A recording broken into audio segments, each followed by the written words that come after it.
You're watching KWQC TV, the news leader, making a difference in the Quad Cities. Live from the KWQC Broadcast Center in downtown Davenport with Morgan Otier and Kyle Keel. This is Quad Cities Live. Today on QCL, we are diving into the 5 layers of protection that every family should know as pool season kicks off, along with the ISR swim method and how it could all make a difference. Plus, don't miss an upcoming workshop about preventing dangerous falls. Nelson Chiropractic is here with risks we should know about and a helpful checklist to keep your home safe. And sip craft brews while you shop your way through historic downtown LeClaire. We're previewing Shops with Hops, where local breweries and small businesses come together for a perfect Saturday and an even better cause. Welcome to Quad Cities Live on this Thursday, May 15th. Thank you so much for joining us. I'm Morgan Otier. A brand new chapter is beginning today at the Moline Public Library, but it's not on the shelves, it's outside. The Moline Library Gardens are officially opening to the public with a ribbon cutting ceremony about an hour from right now. My co-host, Kyle Keel, is there with a sneak peek for us. And Kyle, there's a lot to see. Yes, Morgan, there certainly is a lot to see here. You've probably driven by on 41st Street in Moline if you've been driving by, and you've noticed the construction really over the last couple of years. But this all started back in 2021 when this piece of land was purchased by the Moline Public Library. And then the plans began, and here we are today at the Moline Library Gardens. And joining me now to talk a little bit more about this new space is Brian Lear. He is the Director of Library Services. Brian, thanks for having us out here today. Of course. Happy to have you here. All right, so very exciting day. Less than an hour now. We've got the ribbon cutting of this brand new space that has been years in the making, and you really took the community's input on what to do with this space. Yes, we did. It was about 3 years ago during our strategic planning process that we took community input, both through surveys and through focus groups. And what we heard almost unanimously was places to do library programs, or green space, or outdoor spaces, or community gardens. So that really meshed well with what the library was thinking and what the library board had a vision for. So the plans just took off from there. All right, and I mean, the plans have happened pretty quick, because here we are a few years later, and you were telling me that this was a little more than $1.5 million. Tell us where the funding came from for this. The funding came from a variety of organizations for this. The City of Moline was a big provider of funds for this project. Our friends of the Moline Public Library Foundation was a great help of support as well.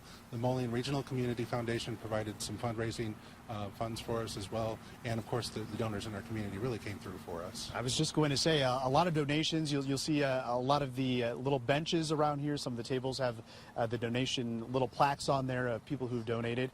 So let's talk about the amenities here. Obviously, we've got the stage that was behind us here at the start of the report. So that's going to be used for several different library events, right? Yes, starting today. We actually have the Bucktown kind of music group that's going to be playing at about 4:30 this afternoon, and then our summer reading program starts in about 2 weeks. We'll have a number of programs and events out here, both on the stage and then the event lawn right behind it. So. Yeah, beautiful multi-use event lawn. We've got the butterfly garden, and we've got different statues of art. Talk about those. Yes, we're very fortunate to have 2 very unique pieces of art here that are permanent pieces here at the gardens, both by local artists as well, David Zahn and Joel Reiser. Yes, I recognize both of those names. So what a beautiful space here. So what is your hope for the future of the gardens? Well, we're anxious to open this up and get community feedback again on what we can do, but the hope is to continue to add on to this every year. While the trees are small right now, we're waiting for them to mature. I think a shade structure might be the first thing we'd like to add. So. All right, so this would be a perfect space to maybe check out the library, get a book, come out here, and just kind of enjoy it. So what can people expect as they come out for the ribbon cutting ceremony this evening? Well, you can expect we're going to have 4 local dignitaries making some remarks up on the stage. We will have that ceremonial ribbon cutting around 4:30-ish today, and then right after that we will have a local band taking the stage for the first time. So. All right, so if you want to come out to check out the Moline Library Gardens, you can do that at 4 o'clock today at the Moline Public Library. They are located on 41st Street in Moline, and you'll be able to check out all of the amenities here at the Moline Public Library from here on out, as the grand opening, or the grand, I guess we can say the grand opening ceremony happens here in less than 1 hour, and we'll have another live report coming up in the next half hour. We're live in Moline for Quad Cities Live. I'm Kyle Keel. We'll send it back to you, Morgan. All right, Kyle, thank you. Well, May, it is National Water Safety Month, a time to raise awareness and take action to keep children safe. Drowning remains the leading cause of death for children ages 1 to 4, but it is preventable. Joining me today is Caitlin Gustafson, a certified infant swimming resource instructor, along with Stephanie Spindler, the mother of one of Caitlin's young swimmers. Ladies, thanks for being here today. Thank you for having me Well, again. of course. Yes, absolutely. This is top of mind right now for any family. I mean, Memorial Day weekend is truly the unofficial kickoff to summer. That means pools, that means boating, all of the above. So Caitlin, today we're going to be focusing on something called the 5 layers of protection. So can you start by telling me what those are? Supervision is number 1. Then we have water competency, barriers and alarms, life jackets, and emergency preparedness as well. So. Okay, wonderful. So we're going to go through each one of those briefly. Before we do, why is it so important to have 5 layers of protection? I mean, multiple avenues here. Because children are quick and curious, and that's like my motto They sure through are. life. I think until they have experience, they don't have fear in a lot of things until they're much older, and it's that I stand by they're quick and they're curious, and 1 layer is not enough. Yeah, that makes perfect sense. Okay, so let's start with supervision. Let's talk a little bit about what that looks like for parents. Active supervision. Active supervision is super important, and making sure that there's somebody dedicated specifically to the pool or the lake or wherever you are, so that we know that they're not on their phone, they're not checking emails, you know, or somebody goes on a restroom break, someone else needs to take over as well, because there's an unfortunate saying that when everyone's watching the pool, nobody's watching the pool, and it's pretty much The way kind of that how it it works, is. because somebody's going to be distracted, or you're pulled in another direction, or you know, you stop to get a bottle of water, and then That's all it takes. it takes seconds. Yeah, that makes perfect sense. Okay, so the next one, the next layer of protection is water competency. So that's kind of where ISR comes in. So for folks who have never seen you on the show before, or maybe don't know what that is, can you talk a little bit about ISR and you know, what you do and how you teach these kids how to float? Yes, so ISR, Infant Swimming Resource, is where I got my certification, and so I teach infants and young children, it's like 6 months to 6 years old, how to float should they fall in the water, and then once they get a little bit older, there's some swimming going on, so they're still learning how to swim, but we're stopping to take some breaths and find our air if we run out of energy or stamina and stuff like that. This just still blows my mind every time we watch these videos. I can't get over it. They're so cute. I love them. I even know some of these kids, you know. they're adorable, and it's like a way to kind of naturally teach them what's instinctually, you know, inside of them. It's really, really amazing, and you are booked and busy. Yes. As we are heading into summer, and this is clearly the reason why. What I also think is really cool about what you do is you teach them all of this, oftentimes with layers on, with their clothing on, because sometimes these instances where they may fall in, it really does take them by surprise. They're not always in a swimsuit. Exactly. Statistically, they're not. It's typically after you get out for a snack break, or even you're done for the day, and kids just don't want the fun to end, you know? Absolutely. Okay, so Stephanie, as we mentioned at the beginning of the segment, you enrolled your son, who I believe you said is 4 years old, in ISR. So water competency, that was obviously something very important to you. Yes, so my son, he is autistic, and how I met Caitlin was we were at a local pool. It was 4th of July weekend, and we're like, okay, let's take the boys. We just got his diagnosis, and I was in a kiddie pool. And I turned around, and I was picking up my other son, who's 14 months older than my Ashton, our youngest. And I was picking up the toys, and I turned around, and Ashton's flat in the kiddie pool. He slipped. And so at that moment, I'm running, and I'm scooping him up, and thankfully, he was holding his breath. In that moment, I knew friends that went through Caitlin's classes.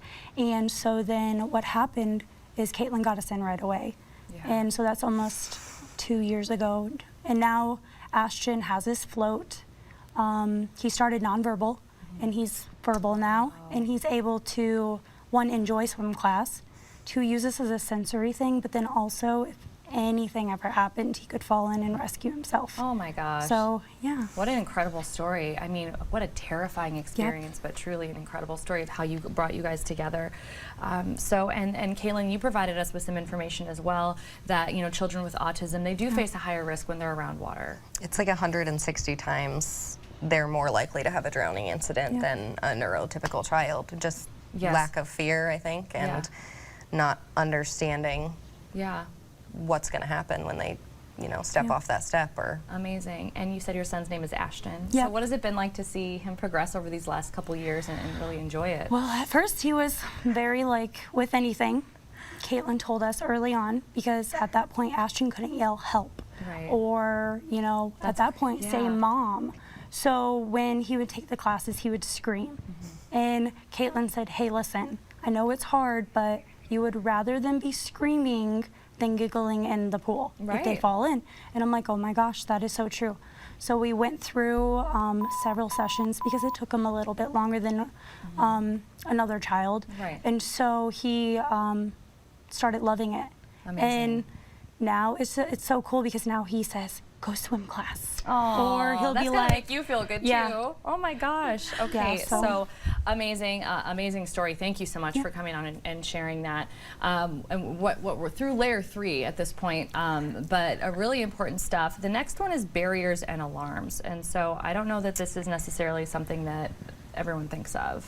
I don't think so. I think a lot of people don't like the barrier idea because they don't want a fence to block the view of their pool. Okay, so it's an aesthetic thing. I think more than often. Okay. More often than not, that's what it is. But the thing is children are just so resourceful that even with a fence, that's not to say they're not going to grab a chair and climb over it or something. I mean, that's what kids do, but it's an added layer, buys time too, given circumstances.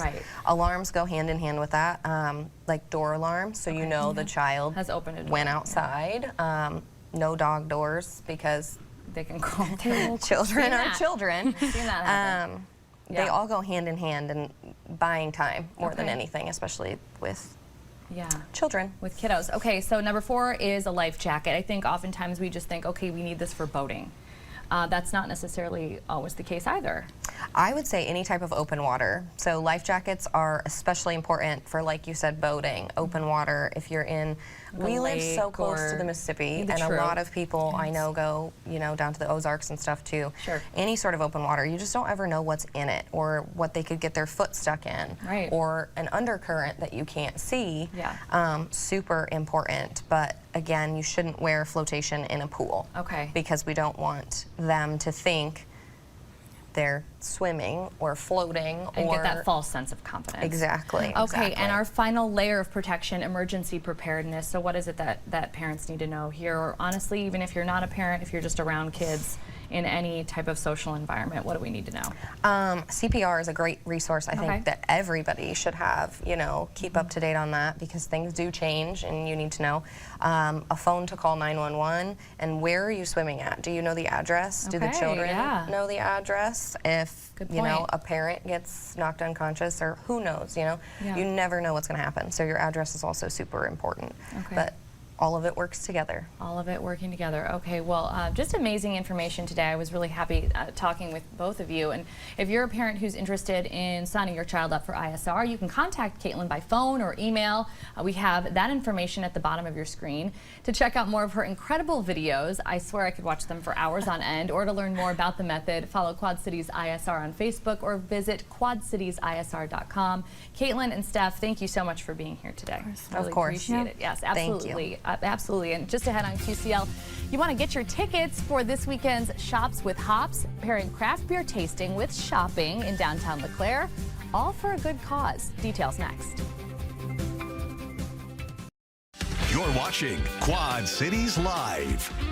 Get ready to sip, shop, and stroll your way through historic downtown LeClaire this Saturday, May 17th. Shops with Hops is back, blending two of our favorite things, local craft beer and boutique shopping. Joining me with details on this fun weekend event is organizer Bobby Ray Bunch, along with Chris Trelstad from Adventurous Brewing. Both of you, welcome back to the show. Thank you. Yes, this is the collaboration we didn't know we needed here today.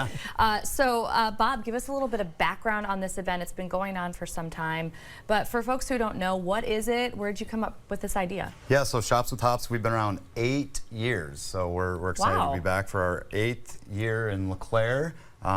It's just a really fun event that I think I was drinking beer when I came up with it. I'm not sure, but okay, makes sense. I love our local breweries, I love craft beer, and I love supporting local shops, and so finding a way to combine those two, and then also finding a good cause to donate to is I think a pretty big win, if you ask me, Morgan. Yeah, it is, and we'll get to that cause in just a little bit because it truly is an amazing organization.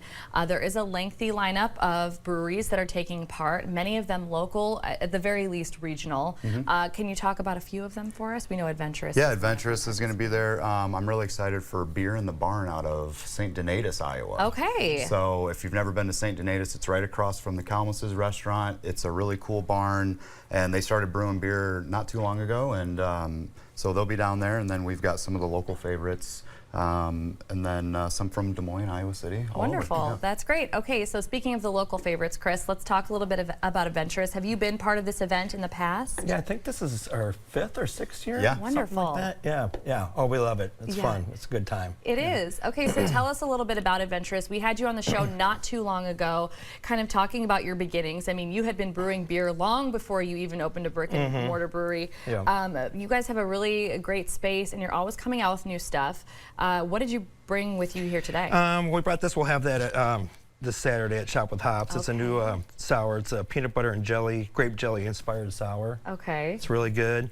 And then we have our whole bean coffee stout with the whole bean Guatemalan coffee beans in it. Okay. So, yeah, they're really good. And you're bringing both of those on Yep, Saturday? yep. Okay. And then we'll have wonderful. probably another 4 or 5 different beers after. Oh, that, too. wow. Yeah. So you're bringing quite a few. So Yeah. we can make our rounds, and then we can make our rounds again. Yeah. Okay, we're going to try them, right? At least we're going to try the sour at least, because Yes. that's the one that I want to try. Yeah, And absolutely. Kyle's going to be sad that he's not here because we both like sours. Bob, while Chris is doing that, so how do we hop? What happens when we get there on Saturday? Hold on, my producer's telling me we have breaking news. We have a low ticket alert, Morgan. We have a low ticket alert. You guys heard it first here on Quad Cities So happy Live. that you did that. So if I were watching today, which we know thousands upon thousands of people are, I would get to shopswithhops.com Immediately. and snag those tickets so that you can show up to Green Tree Brewery on Saturday at 2 o'clock. That's where we start. We're going to give you a 5-ounce tasting glass in a lanyard koozie, Okay. so that you can be hands-free while you're shopping. Let me try. Yeah. And know? we're going to give you a map and show you where all the stops are going to be. A little bottle of water so you can hydrate. And then at 5 o'clock, you'll come back to Green Tree Brewery and get your raffle tickets for our after party supporting Getting Heroes Home. Cheers. Okay, so we're starting and ending at Green Tree Brewery. If you caught all that while we were busy up here. That is fantastic. Yeah, I know. I want to That try turned it. out good. That's really good. Well, usually I have Kyle here to talk while I eat and drink all the stuff that the guests bring. All kinds of breweries are involved. You can make your rounds multiple times, but you want to be there for that after party. So You gotta be. what's going on at Green Tree for the after party? So Getting Heroes Home is a local organization that they great. specialize in getting military service members back home for emergencies, right? So if they have to come back home for a death in the family or an emergency, getting last-minute plane tickets can be very expensive. So we raise money so that they can get our heroes home. They're so great about procuring raffle items and things like that, and so it's a great after party. We raise quite a bit of money. I mean, we've been working with them for several years, so I know we've kind of helped get a lot of those service members home, and it's just a great time. We'll be on the patio at Green Tree. You can also be inside. there it We've got is. sound inside and outside. Yeah. It's just I'm really looking forward to it. I think we're gonna have nice weather. Yeah, it sounds like we're going to have absolutely perfect weather. It won't be as hot as it is today. knock on counter No, because that's we Formica. don't have, yeah, it's not wood, but it works. So it's going to be great. And one element of this as well, I mean, we talk a lot about the beers here, but Bob, this is really great for small businesses, collaborating with these different breweries. Leclerc does such a wonderful job. I mean, folks from Leclerc are on this show all the time. This is just kind of really another way to support these businesses. Yeah, what I love hearing is people that come to Shops with Hops and they go, I didn't know these shops were out here. I didn't know this was out here. And then they're buying stuff, supporting local, and it's a great way to showcase those great shops and those great shop owners. And Leclerc's just a great place to park your car and walk around. Yeah, they've got good restaurants. They've got everything you need there. So I love working with Leclerc. I love all the shops out there, and they're so great to work with our Shops with Hops event. And you know, my favorite thing when I'm at the event is watching people walk around with all their shopping bags. Right. You know, I'm just like, man. That's the point of all of this. Yeah. At the end of the day, Yeah. you know, it's getting people out there. Chris, before we run out of time, I mean, what are you and your team most excited about for Saturday? Oh, I mean, it's just fun meeting people that never had adventurous beer or some of the local breweries and stuff like that. It's just fun watching them try different stuff that they've never had before. And introducing people to what you do and what you love. Yeah, that's wonderful. Okay, well, let's get the info up there for everybody. Shops with Hops is this Saturday, May 17th from 2 to 5 p.m. in downtown Leclerc. Once you get your tickets, you'll start by picking up your event bag at Green Tree Brewery. And don't forget to attend that after party also at Green Tree. To purchase your tickets online, and apparently you need to do it very quickly, it's shopswithhops.com. Bob and Chris, thank you so much for being here today. A lot of fun, as usual. Yeah. Thanks, Morgan. Thank you. Thank you. Thank you. Still to come on QCL. You can get your garden growing and help preserve our area's natural beauty. We'll preview one of the largest native plant sales in the state with some deep roots in local history. Quad Cities Live continues. Our spring weather feels more like summer this week, which means it is time to get into our gardens and start planting. And there's no better place to start that than one of the largest native plant sales in the state, with more than 5,000 plants and 185 species. Todd Lynn Scott is with the Hauberg Estate and is joining us in the studio now. Todd, welcome back. Thank you so much. Thanks for being here. This is such a great event. I'm excited we're talking about it. If you don't know what we're talking about, it is this weekend's Hauberg Native Plant Sale. So tell us a little bit about it. This is a very popular annual event. Yes, so this event's been going on in various forms for about 20 years. Wow. There are various plant groups that help. We've now worked with, so it's Friends of Hauberg, the Friends of Hauberg Rural Neighbors Chapter, Wild Ones, Yes. Guardians of the Prairie and Forest. Yeah, we had Wild Ones on Yep, last year, just talking all about this event, so it's very cool. So just describe for us the use of native plants and why that is so beneficial when, you know, many of us are headed out to our different garden centers and things like that. Considering native plants is a great thing. So for us in Illinois, this was tall grass prairie.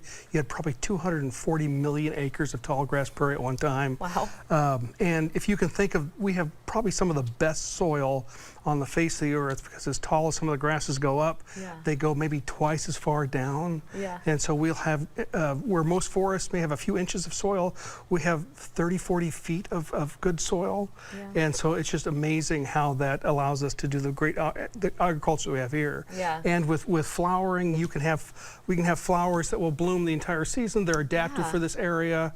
So you have lots, they attract lots of pollinators. Right. All of this is great for our local ecosystem, which I know, you know, folks who are watching us right now, who watch us regularly, know this is something that we have talked about, whether it's with the extension, whether it's with Hauberg. We're always trying to make it a little bit of a better planet on our small patch of land wherever we live and work. So this is just really one way to do that. Now, you brought a piece of history with you here today. So we're going to talk a little bit about Jens Jensen, because all of these native plants, all of this goes back to the Hauberg Estate and how the landscaping was originally constructed so very many years ago, decades ago, and that had a lot to do with the landscaping architect Jens Jensen. Yeah, so we're lucky to have all the plans that he did. There he is, yeah. He was one of the first landscape architects to use mostly native plants. He thought he created these American democracy gardens. He thought it was a way for Americans to use plants that weren't weren't royal by standard. They were able to just grow. And so when you look at the plants here, it's in a sense kind of garden by numbers. Okay. We have all of the native trees and shrubs. Are and you able to hold it up Sure. a little bit so everyone Sure. can see? I mean, truly, it's like so, a. I mean, this is all stuff that he small did piece of by history. hand on his kitchen table, some of the early Wow. drawings. And if you were a robber baron in the early 20th century around here, he did your landscaping. Wow, that is really, thank you so much for bringing that with you. I find that to be incredible that you even have that to bring with you today. So when we're talking about the plants available this weekend, do they all come from the Hauberg Estate or from other parts of our area? Well, they're plants that would have been here. We do source them around, Okay. But they're all kind of ones that would fit into this ecotype. So they're Yes. low water requirement, can be full sun to full shade depending on your needs. Right. So there's lots of different ecotypes Wonderful. that fit your yard. Yes, and that's kind of a lot of times where your different partners come in Yes. that partner with you So for if this you don't, event every year. so if you don't know kind of what you need, there's a plant person there to kind of help walk you through, Yeah. to show you here's the height and here's the sun it needs and the water requirements to kind of help you make sure that you get a plant that'll grow with what you want. Yeah, that's wonderful. It's nice to know that there will be experts and volunteers on hand if you do have any questions, because I'm sure people have many, especially if they're just getting started Yes. in putting native plants, into their properties. So tell us a little bit about the proceeds from this Yeah. event and where those go. So the money so since we've been restoring the estate, we've been able to do children's programming this year, get that really Yes. started, Curious by Nature. And so the money helps us put those classes together because they're free to the community. A little bit also goes back as we expand the gardens. The kids can use more and more of the gardens as part of the STEAM exercises for that. Wonderful. So going back into that children's programming, which is ever developing there at the Yep. Hauberg Estate, which is wonderful. Now, we talked about Jens Jensen. So in addition to the plant sale happening both Saturday and Sunday, you're celebrating Jens Jensen. It's Jens Jensen Day on Sunday. Yes. So what does that include for folks? So for us, so it's 10, 12, and 2. Yep. We will show you his PBS video and show you kind of his ethos, Okay. how he did his designs. So you spend the first 50 minutes doing that, and then we'll tour you through the gardens to actually demonstrate how his kind of design aesthetic worked. Wonderful. Okay, so that documentary is called The Living Green, and so you'll get to watch it, and then you'll actually kind of get to experience some of Yes. the things that you see in that documentary. Here's the info for everybody. The Hauberg Native Plant Sale, Saturday from 9 a.m. to 4 p.m., Sunday from 10 a.m. to 4. And again, Jens Jensen Day is Sunday with showings of that documentary throughout the day, along with really cool tours of the estate. Todd, thank you so much for being here today, Thank bringing you. the plants, and of course bringing this really unique piece of history with you. We appreciate it. Thank you. Yes, thank you. Coming up in our second half hour, how to spot hidden fall risks at home and some simple steps to prevent injuries. Nelson Chiropractic has the helpful information you need to know. And a new outdoor space is opening to the public today at the Moline Library. We will get a live look at the new library gardens. But first, what a day to be outside. With record-breaking temperatures soaring into the low 90s, meteorologist Kyle Keel will join us with your first alert forecast next.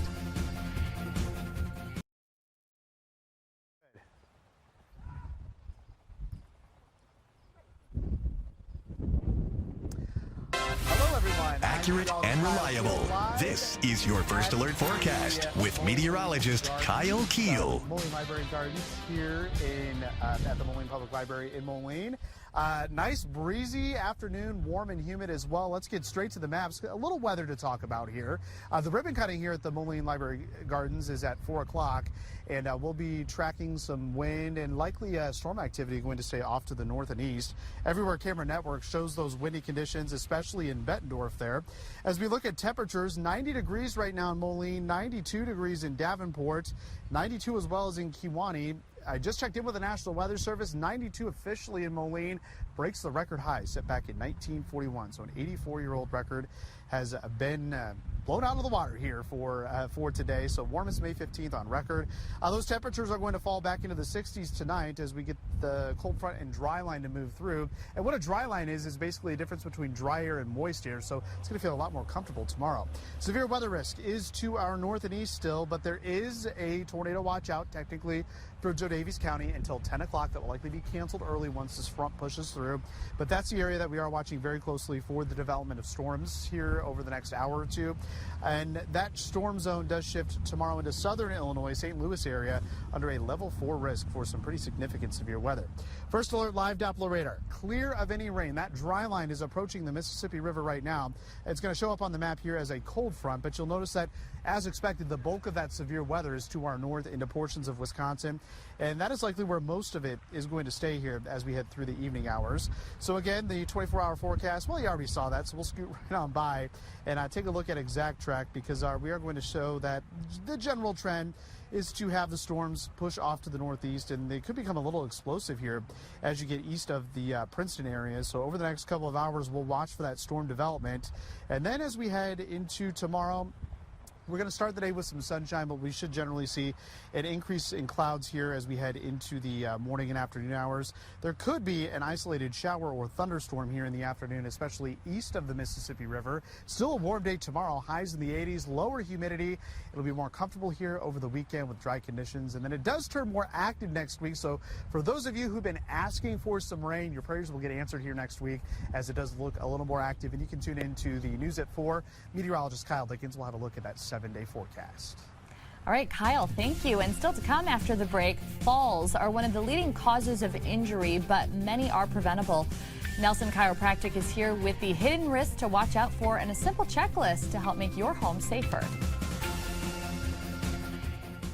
Quad Cities Live continues. As we age, everyday spaces can become unexpected hazards, and falls remain one of the leading causes of injury, especially among older adults. But the good news is most falls are preventable. Dr. Tracy Nelson from Nelson Chiropractic is back with us this afternoon to talk more about the risks that we may overlook and some practical steps that we can really take to make our homes safer. Yeah. So welcome back. Thank you. Thank you so much for being here today. So we have a few things to go over, and we're going to start with the different risks for falls. The first one really being just poor balance or muscle weakness, which is something that, we all pretty much encounter as we age. Right. So maybe it's, after having the flu and you're a little weaker, Sure. or medication that makes you a little dizzy that you didn't, you've never experienced before. Mm-hmm. So there's a lot of drug interactions that can cause that kind of thing, but just overall weakness that happens, as we age, Yeah. if we don't act proactively to stay strong and healthy like that. Absolutely. And then another one that we alluded to as we started the segment, which is home hazards. Yeah. And really that's kind of what we're going to focus on today. So you see those different risks on your screen. You talked about medication, nerve damage as well, which you have talked a little bit about Yes, on our show. neuropathy is a huge Neuropathy factor in the past. So and we'll touch on that again. But home hazards being a really big one there. So let's talk a little bit about preventing falls. And we're going to start with some of the ones that we can do for ourselves that have nothing to do with the home. And the first one being exercising regularly and focusing on that balance and your strength. Yes, strength, and not just strength while you're walking, but like carrying laundry. Yes. I see that a lot. I see a lot of times people falling over their little dog.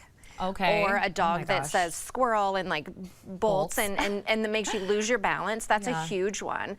Another is shoes, either wearing slippers that are too kind of sloppy. Yes. Or just, not wearing shoes when you should be. You know what, and I will say the way that we've kind of like set this up is we did talk a little bit about older adults, but these are all these are good tips for anybody. Yes. So I definitely don't want people to get that mixed up. When you said slippers, I have those fuzzy slippers slippers that are slip-ons. Yes. I cannot wear them, not even walking down the stairs. I can't wear them walking up the stairs without tripping and falling up the stairs. So that is a very big one.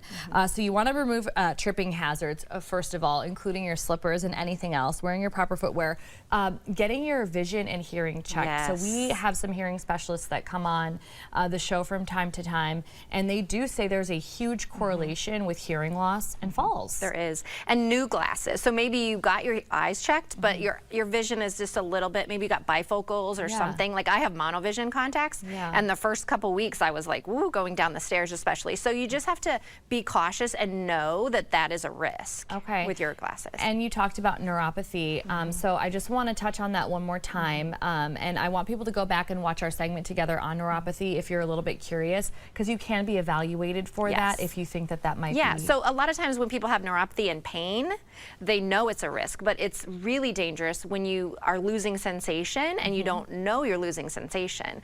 So 30% loss in the feeling of your feet can put you at risk for falling. Yes, so getting that evaluated 100%. So I wanted to get to this checklist that you brought, and we've got it in front of us right now, but we'll put up on the screen. It is a home safety checklist. So these are 20 ways to prevent falls. So let's just go over a few of them, because they're not all very obvious in whatsoever, like storing daily use items at waist height as opposed to having to reach up or reach down. Yeah, anytime you're bending to get something, bending and twisting, that's when people fall most of the time, when they just bent over to pick something up and they lost their balance and hit their head. And also another big one, I think, is when people put things on their stairs. Oh my gosh, I'm so guilty. I'm so guilty. Like every pair of shoes that is left downstairs in the living room by a child or myself, I put on the stairs to remind myself to take it upstairs. Okay, so we got to stop doing that. It's dangerous. We got to stop doing that. Okay. And just like not being able to see if the lights go out or if they just get up to go to the bathroom and it's a little bit dark, like those are when people fall. Yes, okay, so having accessible light switches. I also like that you have on here keeping a phone or emergency device nearby in your room, because not all of our older generations, they're not all about the cell phones like we are or our children are.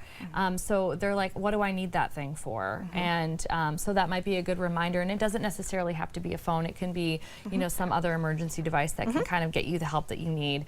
So using non-slip mats, some of these may be sort of obvious, but there are plenty here that are not, like removing rugs. If you have, you know, a family member that has had the same type of decor forever, obviously that is not something that they're going to want to change.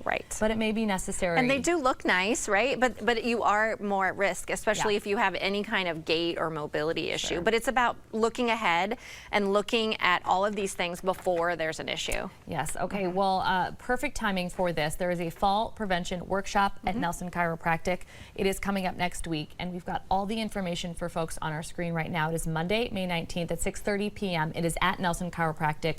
We've got all the information here. Before I let you go, Tracy, do people need to register for this? Yeah, if they could call us, that'd be great. If not, just stop by, but we'll try to save a spot for you. We'll try and save you a spot. We got the number on the screen, and we'll get it on our website. Thank you so much for talking with us today. And coming up, we are headed back out live to Kyle, who's giving us a sneak peek at the new Moline Library Gardens ahead of today's ribbon cutting. We've got that coming up next.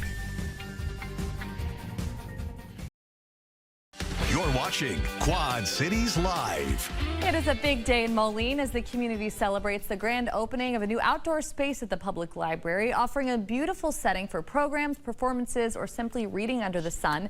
Kyle Keel is joining us live now with a look at the new library gardens. And Kyle, there's a ribbon cutting in a few minutes.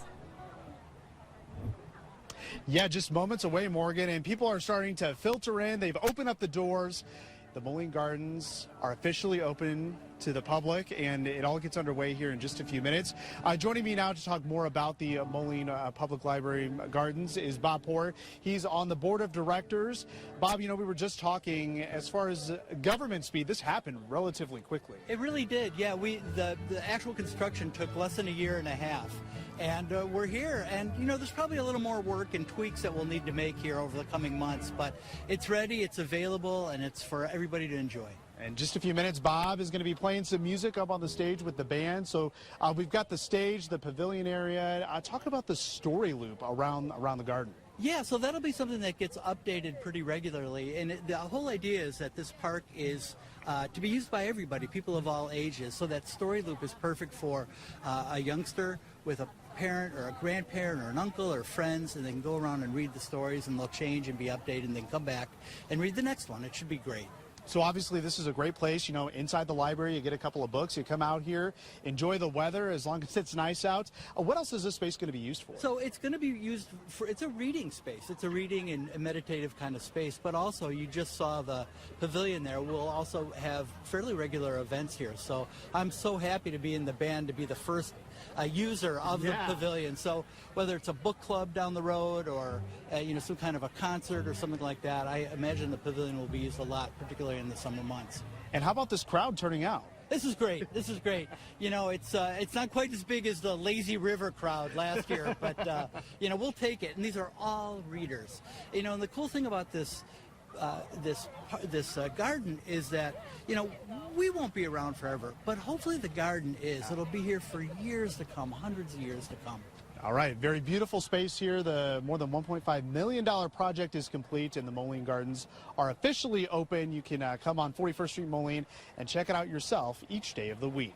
Morgan, we'll send it back to you in the studio. All right, Kyle, thank you so much. Looks like a great turnout, honestly, already just a few minutes before the event. Okay, it is time now for a little something we like to do on Thursdays called Throwback Thursday. So we're going to actually head back out to Kyle and find out what his Throwback Thursday is. Kyle, what can you tell us? Yeah, we're only going back a few years, 2021. It's to my brother's wedding, and this is just the first photo that popped up in my memories of my wife and I. I just want to wish my wife, Rosalie, a very happy birthday.